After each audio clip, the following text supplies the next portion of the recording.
Hello and welcome to Hull Seahawks Behind the Curtain. It's been a long time. Callum did a wonderful job filling in a few months ago, but it's episode 50. We finally made it. We got to a big milestone, Matty. I thought we'd celebrate up in the sponsors lounge, and after a big month as well. It's good to sit down and have another chat.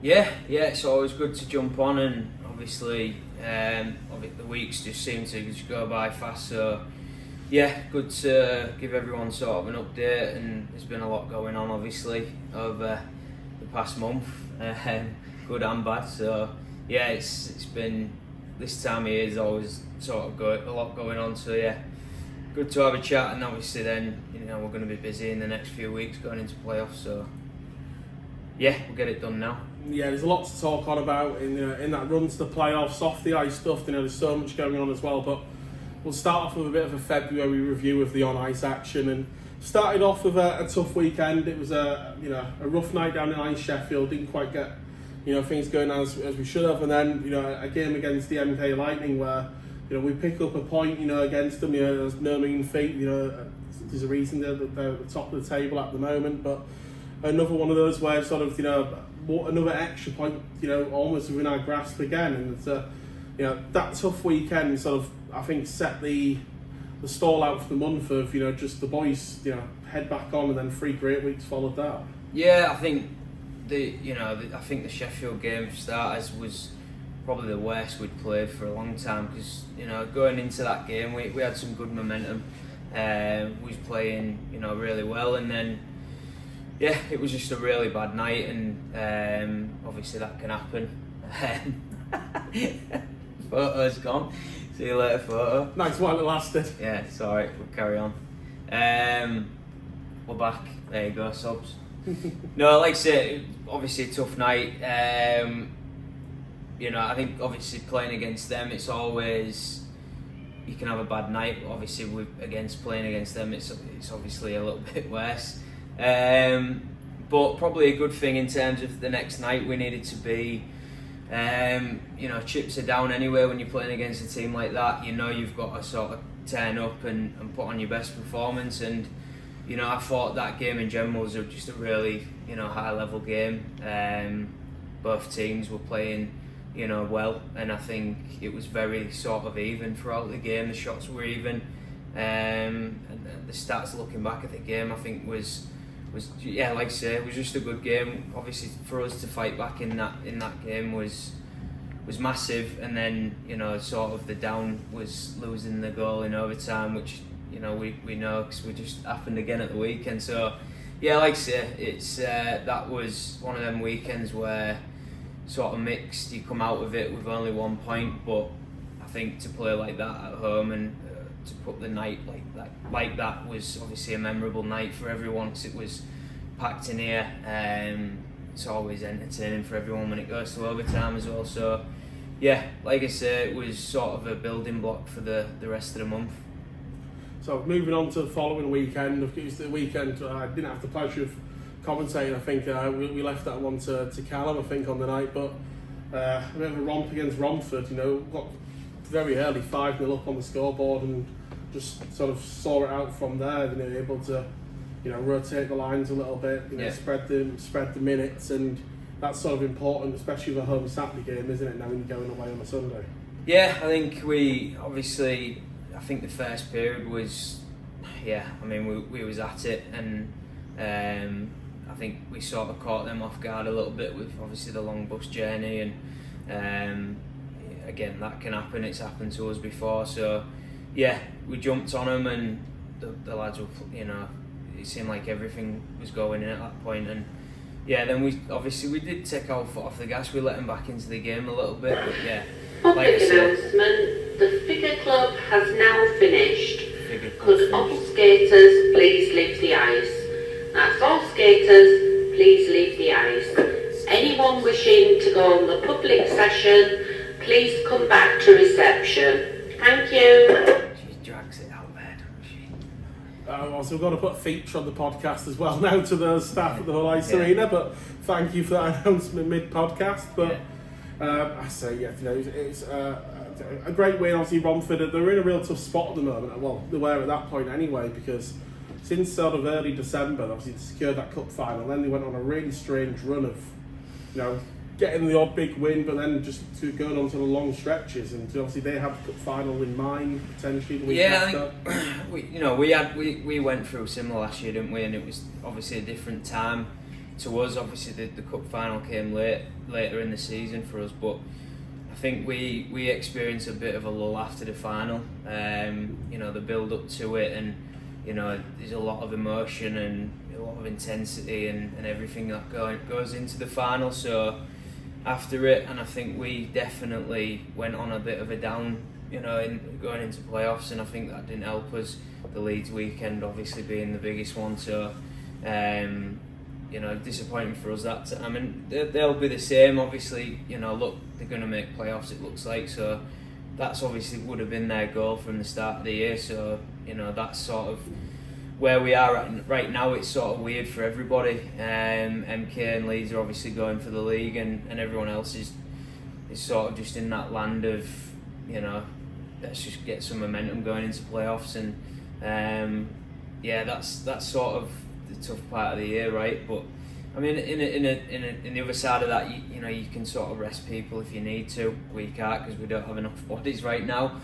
But over the next couple of weeks, hopefully we get people back, and then you can hopefully look at doing that if you want to do that. So the week or the day after was the game that never was now, according to some game sheets. But we'll come on to the situation around that a little bit later on. But the actual performance on the night against Peterborough was another gutsy one. That was really good. Yeah, we went in there, and I think we was just a better team all night, and we played a really good, you know, road game, and that's, you know, what I've said recently was that was the disappointing thing, that to get taken away from us after, you know, playing such a good game like that. That's the tough bit.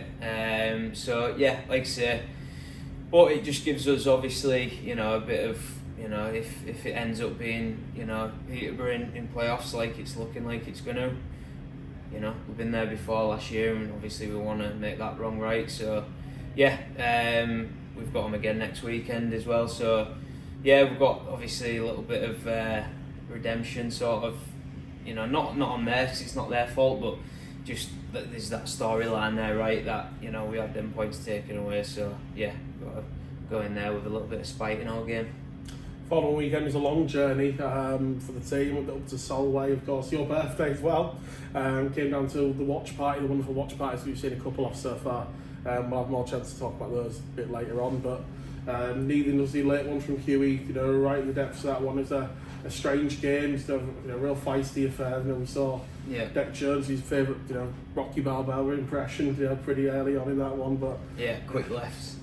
Yeah, it was tough to watch, to be honest. It, you know, never nice, obviously in my position, to watch the game like that, but you know, I felt like it was one of them games where, you know, I don't think we played particularly well, but I also thought we did what we needed to do at the right times. You know, the power play was really good again, and again, that's obviously won us games this year at times when we haven't played well at other times. So yeah, the lads stuck together. It was good to see DJ and that sort of, because look, we all know how much of a, you know, gamer he is, and he's a big kid, and you know, we always say it, but you know, he's coming of age, I guess, now, and it's time for him to sort of step up into them roles, and yeah, it was good to see him do that. So yeah, tough watch for me, but it was nice to see everyone at the watch party, and how busy they've become now is great as well. So yeah, good win. Get out of there 2 points. It's always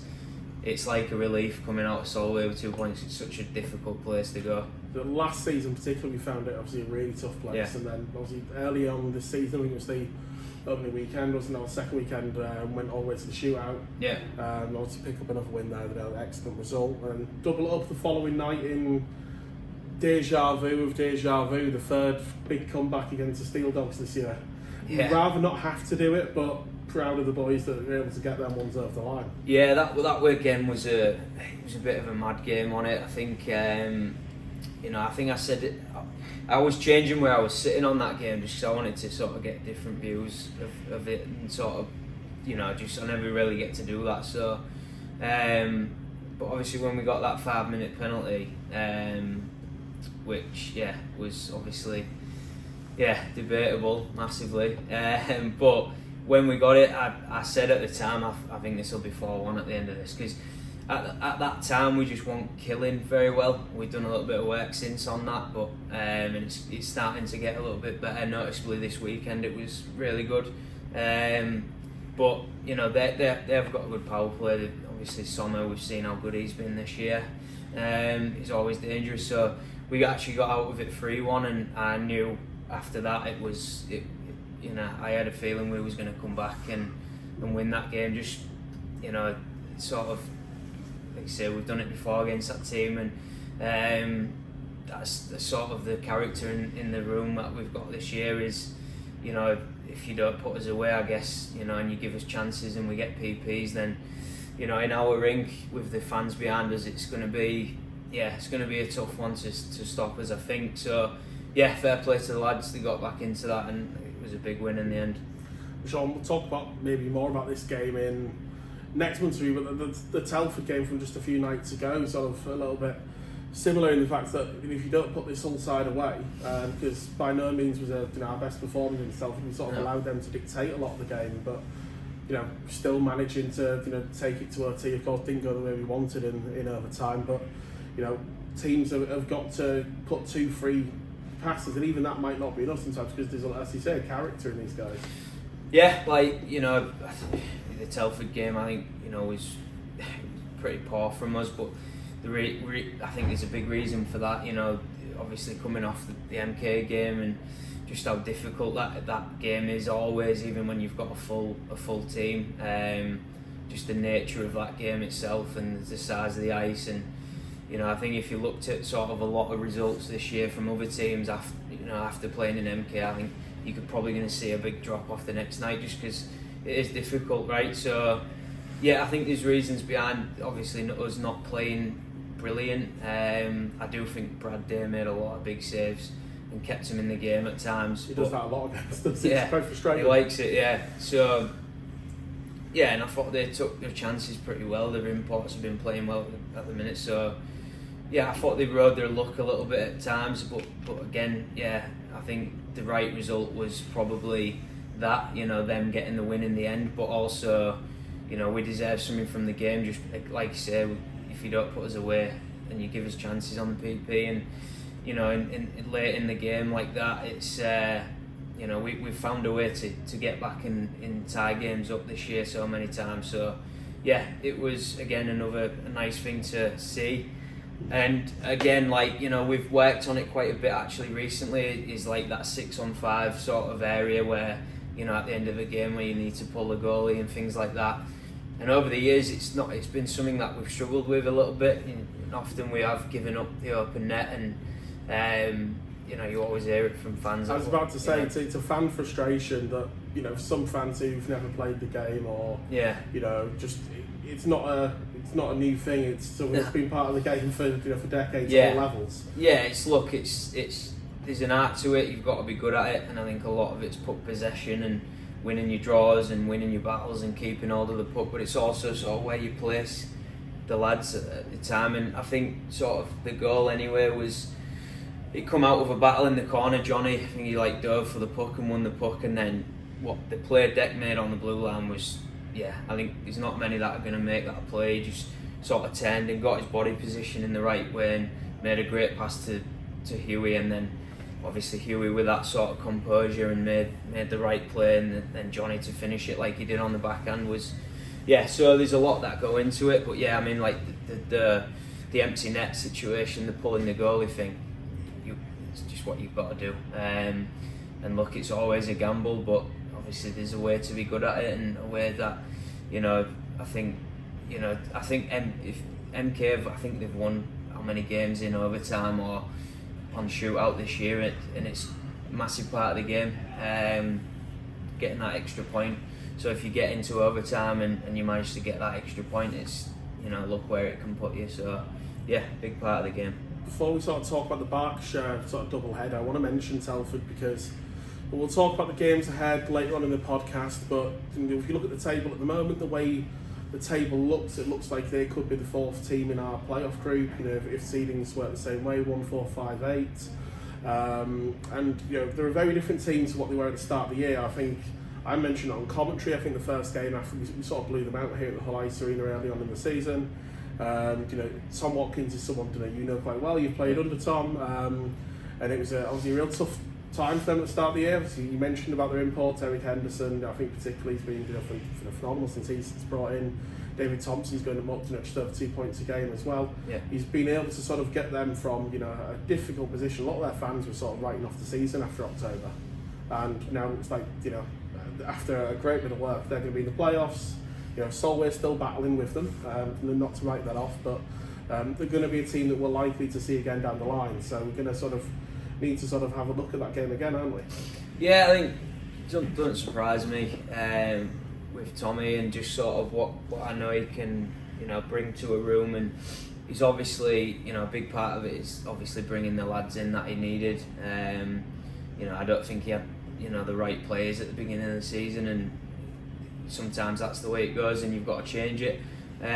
He's brought in, you know, what he thinks is, you know, right, and right now it looks like it's a great move. And you know, I know that they've struggled with injuries a little bit as well, so that plays a part of it. But look, I think, like, you know, for me, Tom, you know, he's still right up there for the best coaches, and he knows the game, you know, so well that, you know, they're always difficult to beat. They're structured. They're always, you know, and frustrating. They're a frustrating team because, you know, it's one of them. We often have a lot of the puck and a lot of the dominant. And to be fair, we didn't really on Sunday. It was a weird game. You know, looking back at the stats of it, I think, you know, like the XG of the game, we should have beat them, but I think they had plenty of chances and looks in the game as well. And like I say, I don't think we played well, but fair play to them, they did. So, yeah, look, it looks like we're going to play them again right now, and it's not going to be easy, but it never is in playoffs against anybody. I think you can look into it a bit too much and try and get exactly where you want to be.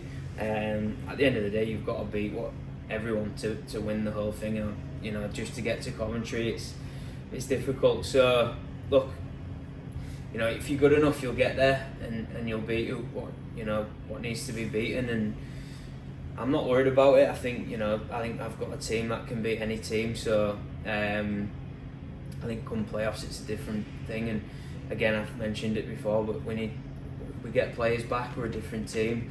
Again, it allows us to really roll the 6D and the free lines that we've got, and they've got a lot of quality and all them in both sort of, you know, the 6D and the 9 forward. So yeah, it's like I say, it'll be tough no matter who we get, but it's exciting.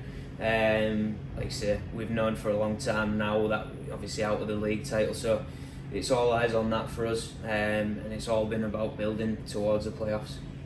As mentioned, obviously that final weekend in February was the sort of Berkshire sort of double header start of the road game, and it was a slow start, wasn't it? It was, it took 20 something minutes, I think, to get on the board in that one, but real stop-start game, and they sort of fell into the trap a little bit of, you know, some of our lads like it to be a bit of a wind up, you know. Yeah. We'll you know, get in those dirty areas, and they just, you know, hook, line and sinker, I think, on that one. Yeah, again, watching the stream on that, I didn't go again. Someone made a tweet actually, and one of their things saying if they see Matty Davies near the bench, I thought it was great. That's Well, tape measure out. I think someone mentioned the same thing with Tim Wallace last year, I think. But good banter, that, I like it. But watching the stream, I thought their stream was brilliant, and the commentator on there was doing a real good wonderful job. Joe Scuts, that is. Yeah, Joe Scuts knows his stats, knows his stuff, so it was, like I say, it was nice to sort of hear, you know, that sort of, you know, we like to see really unbiased commentary, and obviously I think you're one that really does that well. You know, but he said it, you know, they fell into the trap. And one thing the Bees team probably, you know, going into that game would have looked to not do at all was take penalties against us, especially on their ice, because, you know, our power play in that rink with the big zones, and in a game like that, I think it was probably, sort of a nail in the coffin sort of thing. I thought it was a real professional performance, really, looking at it. You know, we weren't brilliant, but the PP was, and I thought Dima played great. So yeah, I thought it was just, you know, it was a solid win. Get out of there, and obviously the next night was, again, we was going to be short again, so it was just about, you know, sort of, like you say, right now it's just about managing everybody and trying to get through. I say, you know, that final game, the back in the Hull Ice Arena, you know, 6-2 win in that one was just, you know, not too dissimilar in just a professional performance. You know, just had sort of a, you know, after that sort of first, you know, pegged us back once, and then from that to be able to just keep them at arm's length, really. I thought it was like a game about Max Wright, really, that one. It was great, honestly.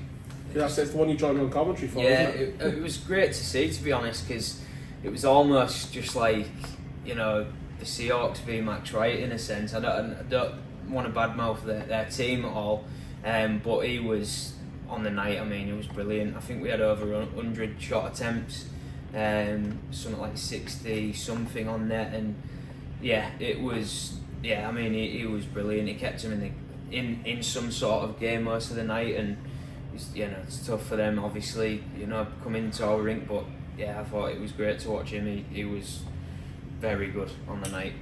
Despite he got the 10-minute penalty at the end as well, a little bit of stick, but it wasn't it. But I say, in terms of the actual performance in the 60, we said it on the commentary. You know, we speak about, you know, the plaudits of Sam Gospel, you know John Headley, you know, but Max Wright, you know, especially with those, you know, free imports, you know, pick of the bunch. I think so. Yeah. Looking at it this year, I think he's been the one that really stands out to me as coming into the league, and you know, to talk about import goalies, and look, they're here to be one of the best players, but it's very difficult, I think, on a team like the Bees. Again, no offence, but they are low end, and it's to come into a team like that and be, you know, still over 900 is quite amazing, really. You know, with the, you know, the amount of shots that they're conceding on, you know, a lot of the nights, it's, you know, and obviously where the shots are coming from, you know, and it's interesting looking at the stats of the, you know, the PK and that as well, and obviously the Bees are quite, I think, looking before they were second or third in the league in PK. I always say this, but you know, the best PKs will often you'll find the best goalies will always match up usually with the best PKs, and because essentially the best PK is, you know, the goalie, right? And you know, the better the goalie, the better the PK. I mean, it's not always that, but it's very, you know, it runs pretty close. So yeah, like I say, I think he's been the pick of the bunch this year. I mean, because he's always the best, and you know, he just does it year in, year out. But you know, for someone like him, you know, Max, to come in and be that good in the Bees team, fair play to him. So I think we talked about the performances. Let's talk maybe about some of the controversies of February, because there's been a few. We've got a couple of note. Let's start off with, I think, the biggest of them all. The one, you know, we spoke about it before in post-game interviews. You know, the statement's been cut out. You know, the Peterborough game. You know, what happened and what led to, well, essentially a 2-point deduction. It's just, you know, the removal of those points, and you know, points on the table, points for the players as well. You know, a real gutting one. You know, on a, you know, by the league's book, yes, but it's a difficult technicality, isn't it? It's a really tough one to take. Yeah, I think it is, mate. I think look, obviously a lot of people have asked me about it, and look, I've said this before. I think it all honestly boiled down to common sense. Common sense could have and should have been applied to this pretty easily. At the end of the day, it's our mistake. People saying about we can't count and all this sort of stuff. It's not about we can't count. It's you know, how can I put this? There's rules and regs, but there's always rules and regs for a certain time when that certain time wants to be implemented. We've seen it before with other situations that then it hadn't been. So it's the inconsistency with it is a bit, you know, that's the whole point of this. I think it's all it needed was better communication from the league.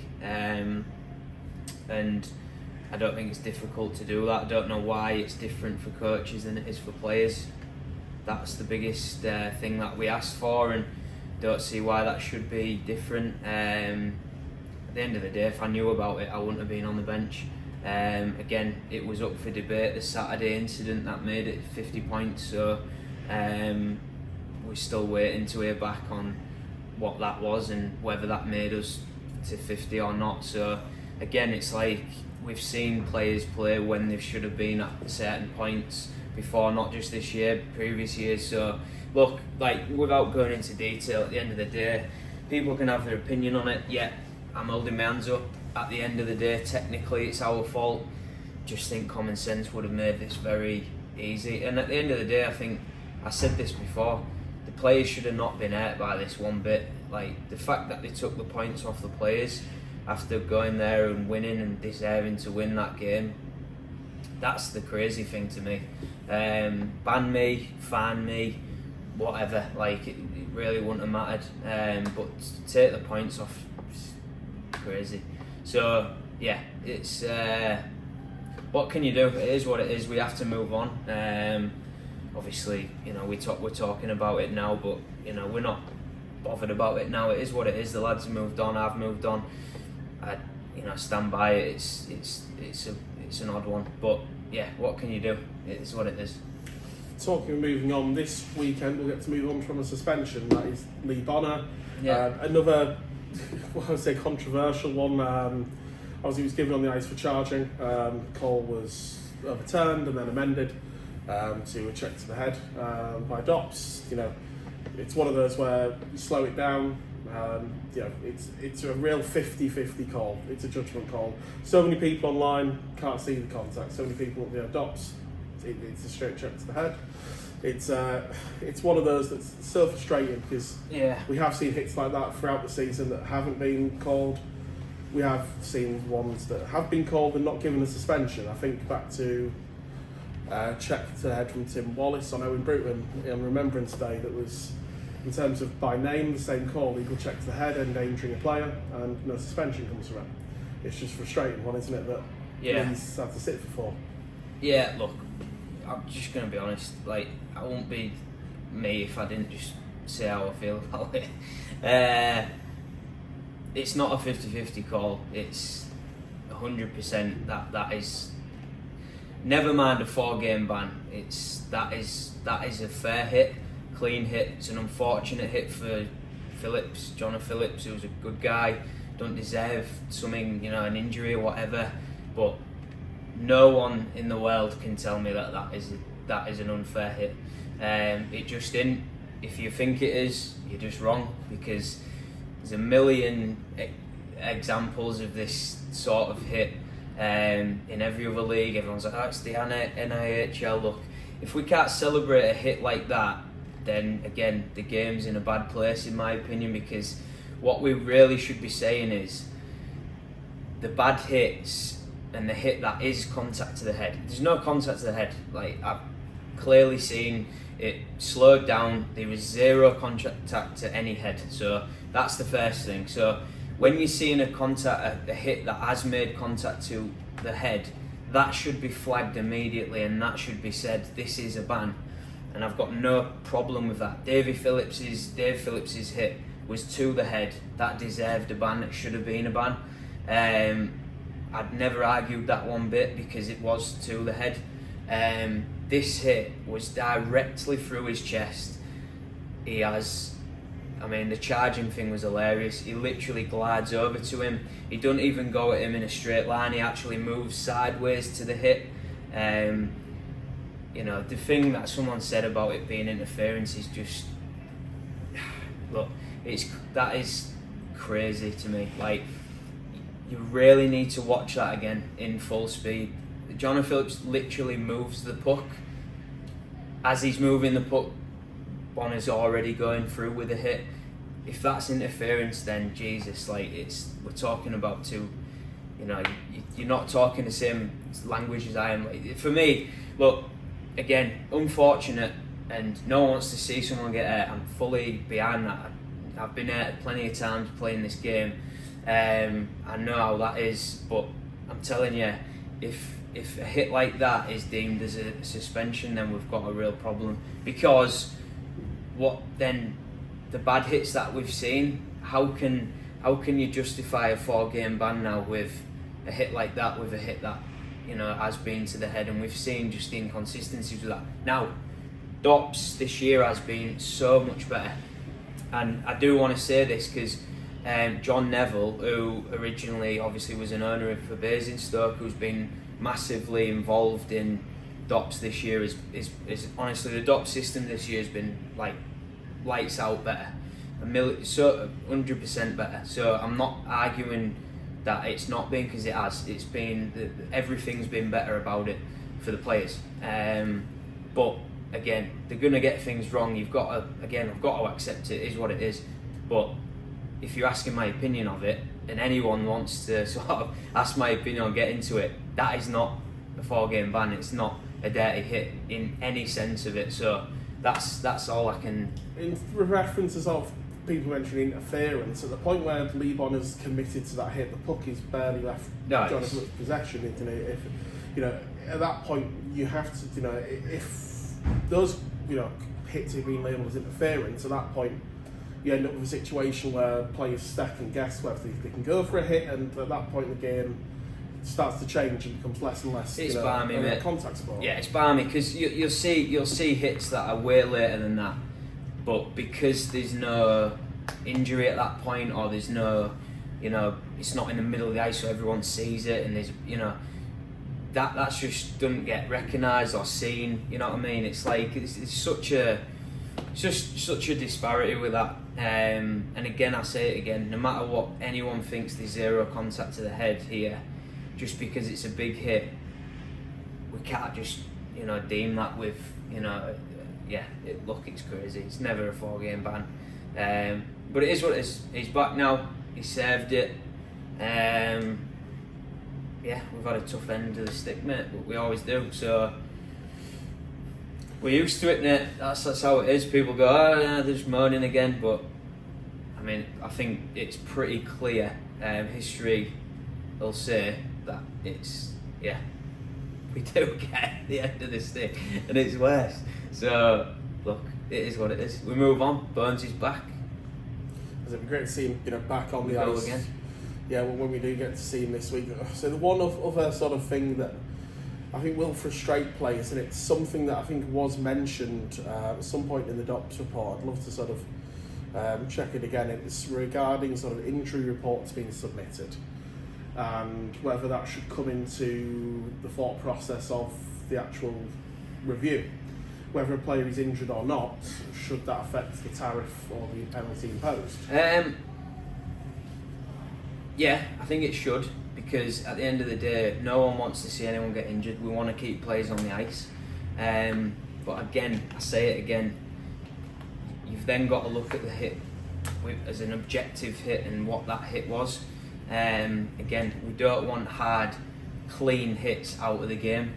It's very unfortunate that Johnny got banned, but at the end of the day, it's unfortunate that he went through the middle of the ice not expecting to get hit, because that is the game. If you go through the middle of the ice like that, I've been hit plenty of times like that, and it happens, and unfortunately he got injured.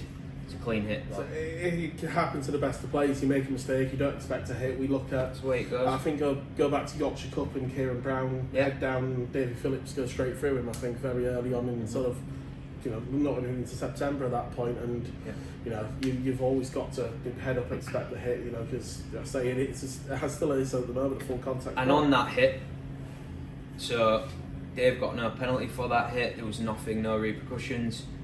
Kieran got injured. I actually messaged him after. I said, I hope you're all right. But again, just because he got injured and he was out for a little bit, which is, no one wants to see the best player in the league out. But Ryan Aldridge said to me, no, that's just a good player making a good hard hit. It's exactly the same as Burns' hit. So, yeah. Look, it is what it is. They've made that decision. Don't agree with it, I never will. But you just got to get on with it. So we'll finish off the controversy segment here on Behind the Curtain with goals and goal mouth cameras and disallowed goals. We had the joy of, I had the joy of having you on commentary for the Berkshire home game, and we saw Carrick's first of the season wiped out due to, I remember the call on the ice being high sticks. And when I spoke with Tommy Evans after the game, he told me it was for a hand pass into the net. So already we've got some disparity on what the call was, but I think that the footage on that one showed that, shouldn't really been anything wrong with that one. You were pretty confident with that one when we watched the replay on the stream. No, it was clear. I mean, if you're watching it, he obviously batted it down with his hand and, he hit it in with his stick well below the crossbar. Look, it's not easy. No one's sat here going, officials haven't oh my job God, we just get everything bad. No, other teams have had the same. No one's saying that. Look, we need goal line technology. I think that's clear. Everyone should be pushing for that. We certainly are. So look, until we've got that, these sorts of things will keep happening. The biggest thing was just a shame that Reese's first goal of the year got chalked out. That was it. That if it was anyone else, it's rubbish. But it was 6-2, so you can't. It is what it is, right? Johnny's goal. Look, again, no one. I'm not bashing any refs here. No one's doing that. It's just, look, when you've got resources and you want to use them, i.e. goal judges, I just feel like, they should be asked. That's it. The worry is, I say this is why some officials choose not to, is the worry that a home volunteer goal judge would be biased. Yeah. But I don't think you'd volunteer for the role if you didn't just want to be involved in the game. Yeah. I mean, look, the light went on, so I don't think he was being biased because he saw it go in, right? So, the again... camera shows that they're right. Yeah, I mean, it wasn't even just in and out. It literally went in twice. It went round and Look, it happened fast. It was a great shot at the time. It would have been, 1-1. We definitely needed it at that point, but it is what it is. Don't think it had any bearing on the game in the end, really. But it's just we need goal line technology. That's clearly what this couple of weeks has shown us. And the argument for that, so to be devil's advocate, is finances, isn't it? Because you look at, obviously, our camera angle was on where we had the GoPros and things like that. It's relatively clear. Would it be definitive on something? Maybe if it's just sliding across the line, you still might need a better shot from within the net. MK have obviously got leftover technology from their time in the Elite League. They use those cameras directly above the goal, and they're a legacy of them playing at a higher level. And it's going to take, if we do want to move down that technological route, that every team is going to have to be able to get involved. It can't be a thing of some rinks and some not. There's going to have to be a way of financing that. Yeah, it'll have to be uniform. I think most teams are. I think from what I know and speaking to other teams, they want it. They'd have the capabilities of putting that in. I think at the end of the day, you just got to put it down to this: the league's getting to a place now where it's becoming a really competitive league. I think next year we're going to see more changes with that, and I think this is just a natural progression to that. There's so much on the line now for teams. We're seeing packed out rinks week in, week out. There's such a battle now for the title, for the top 8. It's I think it's just and plus look, that's the world now, technology, and it's to help the refs out, and not here to, but I shout at the refs more than anybody probably. But at the end of the day, I can be objective away from it and go, look, tough job that. No one can make the right decision every single time. I'm fully aware of that. My problem is just when, if you've got resources, can we use them? And are their resources being used correct, right? That's it. But again, I think we're just, we have to see what happens. But I think it's a natural progression for the league. The league's obviously improved a massive amount, so I think it's where it needs to go. So moving on from sort of controversy, let's talk about injuries. And there's still a few names sort of not back on the ice. A couple of them still the same from the January update. David Phillips, because I had a chat with him the other day up here in the sponsors lounge. Seemingly still day to day. We saw him back on the ice last Wednesday. Good to see him out on the ice, but it's not a case of he's going to be a couple of weeks and then back. It is very much indefinite. It's day to day, isn't it, with Davies? Yeah, I think if asking me honestly, I think we'll see him back this year. But it's just with this sort of thing, it's just time, and every day can be different. So, one day we might be in a certain situation, next day different. So, yeah, it's just frustrating for him, for us, for everyone. It is what it is. It's part of the game. We just gotta give him what we can, best support, whatever, and we all want Dave back on the ice. So yeah, and then hopefully we do sooner rather than later. We've missed him, and obviously we need him back. In terms of James Spurs, we did see him back for a weekend. Is it just a re-aggravation of the same injury, or back too early? Yeah, to be honest, he played a game there. He probably shouldn't have, but he did us a favour, and we were short again. We needed bodies, so and then it's just giving him more time to get it fully healed. And yeah, I think we'll see Spursy back pretty soon. Fingers crossed for this weekend. If not this weekend, it'll be definitely next weekend. So because what we are conscious of as well is getting the lads back with enough time to go into playoffs, with enough fitness, with enough game time, so that when we're going into that first week of the playoffs, everyone's ready to play, instead of coming back and finding their legs, because playoff hockey is different. It's a lot more intense, a lot faster, and you've got to be ready to play when you're playing them games. In terms of not necessarily injuries that are keeping people out, but looking after the bodies, we've mentioned over the last couple of weeks in post-game interviews, knocks for Johnny, for Aaron Sobchak, and just going to be a case of, obviously you've got to keep them in the game to keep them on form, keep them rolling into April, but managing them as well, because it's important, isn't it, these next 3 weeks, that we don't sort of burn out the tank. Yeah, that's it, mate. It's trying to learn from previous, like last year.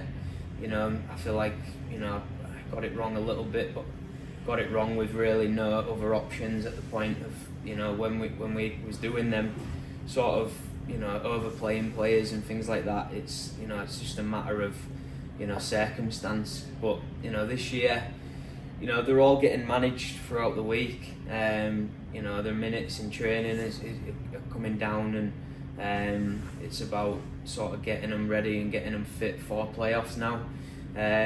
It's a tricky situation because you've still got games and you've still got to navigate that situation.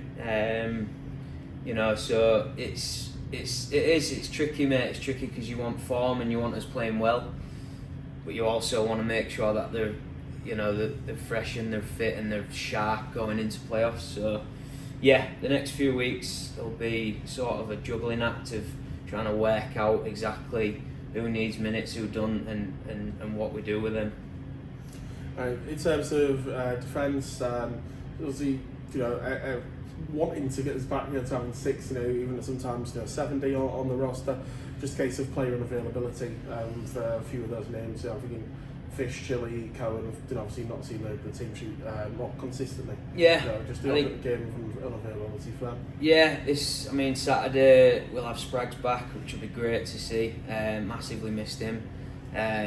Great to have him back in there. So massive sort of time to bring him in as well for a Leeds game. So we'll have him. Chile's back now, so he'll be playing. I thought he played well on Saturday, to be fair. Did a good job in MK.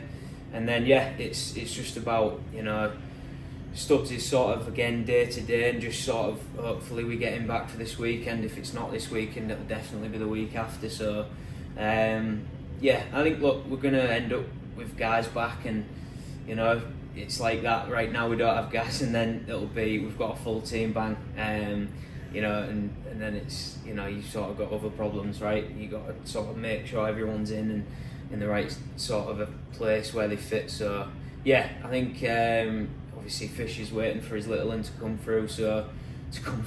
That sounds bad to me. Fish is having a kid, so Fish is waiting for that essentially to be there for the birth. So he ain't playing away games right now, so that's that. And you've got him for the home games, so that's juggling. And that's where we're at, mate. We've just got to, like I say, just try and manage it as best we can and get through these next few weeks unscathed and make sure people are fit and sharp. As you mentioned, Stubbs there, the big news on past Sunday's re-sign for another year.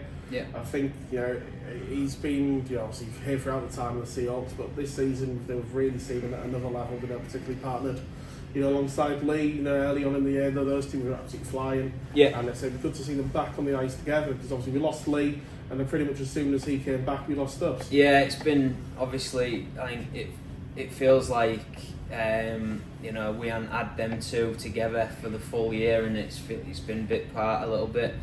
But them two together have been great. The plus minuses is right up there near the top of the team, and it shows that they've been solid. I mean, Lee Wood just does it week in, week out for us, solid. And look, Stubbs is one that I've said for years now that he's a real player in there. It's just getting it out of him. He's obviously, everyone knows he's a little bit laid back and a little bit. He's not as intense as I would like him to be, but obviously no one is on the planet. So, but what we see with Stubbs is he's a big body. His skating's improved massively, I think, in the past 2 years. His composure on the puck, he's becoming hard to play against, which is what I'm asking him to be. He's a massive loss for us, honestly. When he don't play, we really do notice it. So yeah, getting him back will be massive for us, and to get him back next year, it's just he's a big part of the team now. He'll be he'll fit into the top four like he did this year, and that's where I see him playing in that third and fourth role. So I think he's improved a lot. Big part of the team. Everyone loves Stubbs. He's a child, basically. I say everyone loves Stubbs. Emmy loves Stubbs. That's really what I meant to say. Flashbacks to October now. Yeah. What? Just like non-stop. I'm gonna say I love having those two on it. It's fantastic. Yeah. Probably the most requested duo we've ever had, I think, on the pod, multiple times. But great to have them on. And then sort of early February was the news regarding Brutes. I think it just missed the last review we did for Callum. Of course, Callum had a wonderful sit-down chat with Brutes sort of early February, but great to see him back. Obviously, he's had a bit of a tough time. First sort of major injury, I think, for Brutes this year, and tough that it came whilst on GB duty as well. But what we've said for Brutes all throughout the season, because he's had a couple of shots, up in that top six. When called upon, he's always delivered, and while he's a lot of great talent offensively at the Seahawks, it's tough for him to break into that six. But he doesn't show any sign of him not wanting to. He's brilliant at the moment. Yeah, look, I think Brutes, obviously, we obviously want him here for a long time. He's someone that, again, I think has improved. He's been with me since he was 16, so his game has come a long way. I think like this year it was tough for him. At the time he went away with GB, he was playing really well, and it was a massive shame that happened, because he was playing some really good stuff. And I think when he come back from that, again, it's just trying to get back fit and trying to get him back to that spot again. And that line has been sort of disrupted a little bit, obviously, with Spursy. And now DJ, who we're not sure about after the weekend, he took a few knocks. So again, it's like at the minute, he has to be patched up, I think, ringside at the minute. It's tough going at the minute. So but look, Brutes, he wants to try and push up and make that top six, and it's great to see that he's got that in him and he wants to do it. It's just tough, right? We're a team that is pretty deep in that top six, and but look, I see him. The top nine at the end of the day is that third line this year has been really good, and I think they've been a big part of the team. They're difficult to play against. They're both ends of the ice. Yeah, and it's just a shame that they've been sort of broken up a lot, because their minutes were increasing a lot at that time when he went away.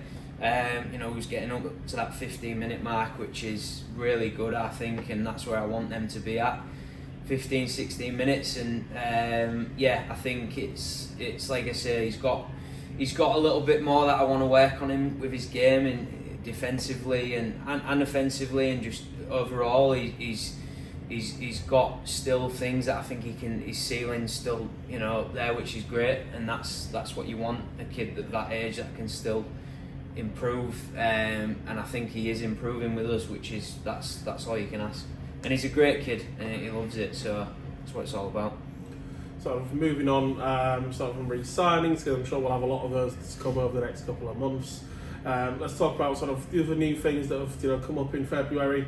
The watch parties and coaches' corner, as well as the release of the playoff jerseys. So, three great things. Obviously, the playoff jerseys, they look fantastic. We say every single time.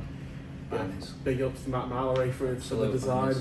Wonderful as always, and another sort of new logo. I'd say a more modern take, I think, now after the retro that have won throughout the year, and obviously I'm sure they'll be flying off the shelf, and the colour will be sort of getting sort of player ones, whatever it may be, auctions and whatnot. There'll be a chance to get those as well at some point, and everyone will be clambering for those, including myself.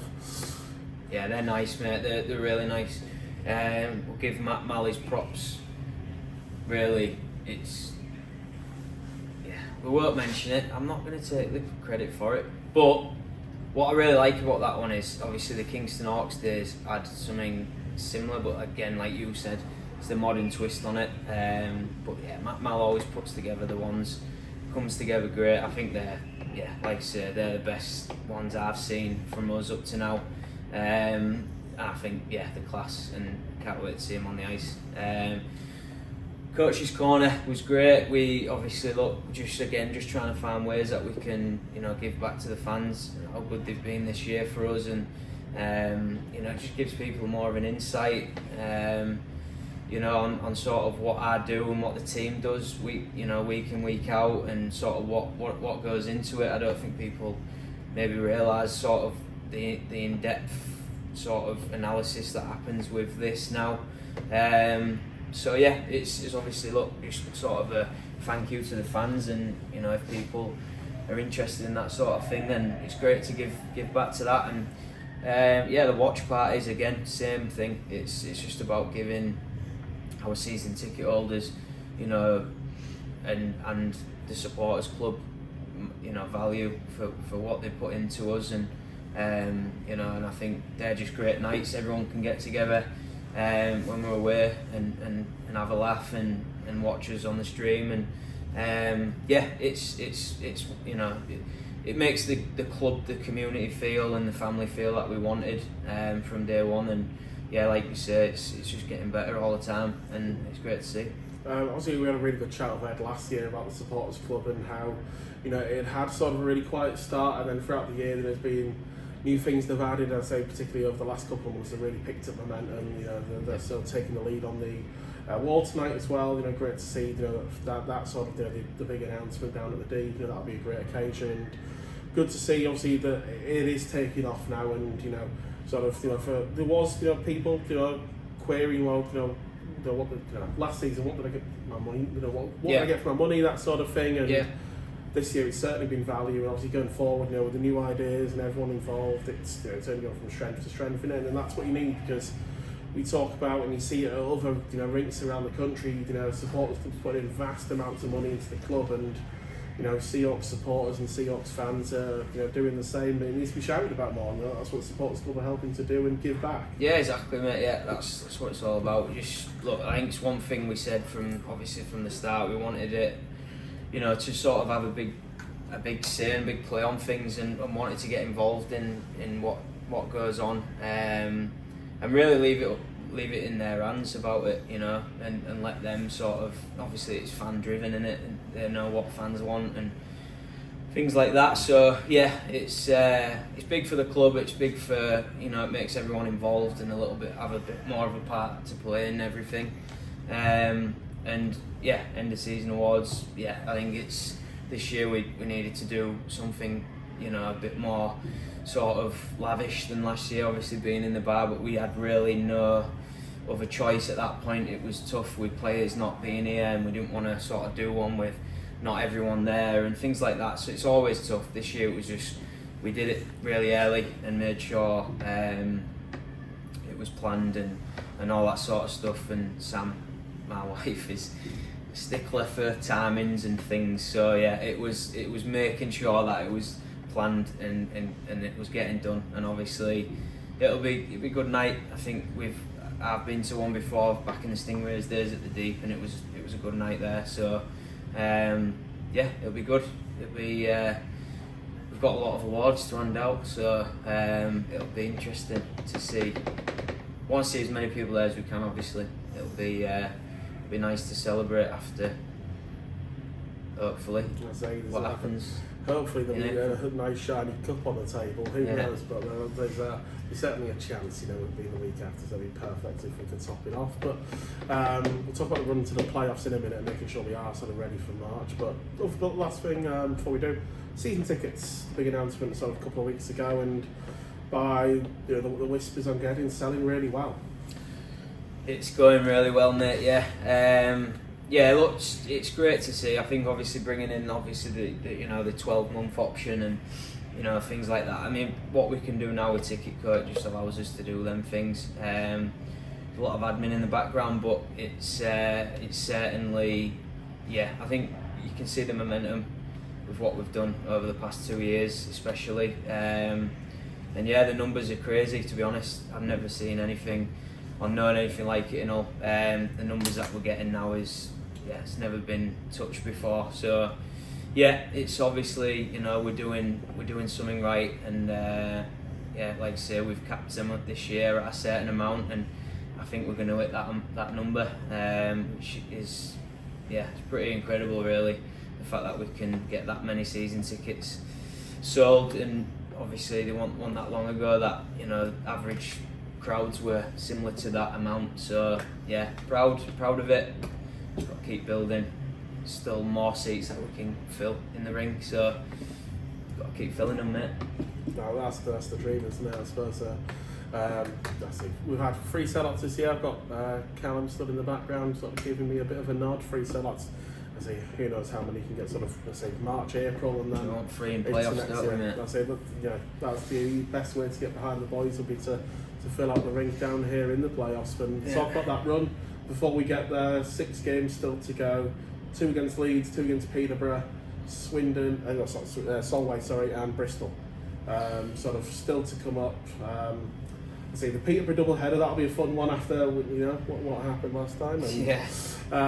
But starting off, say Leeds away, and then to finish the season with Leeds at home, and knowing how tight it is at the top of the table.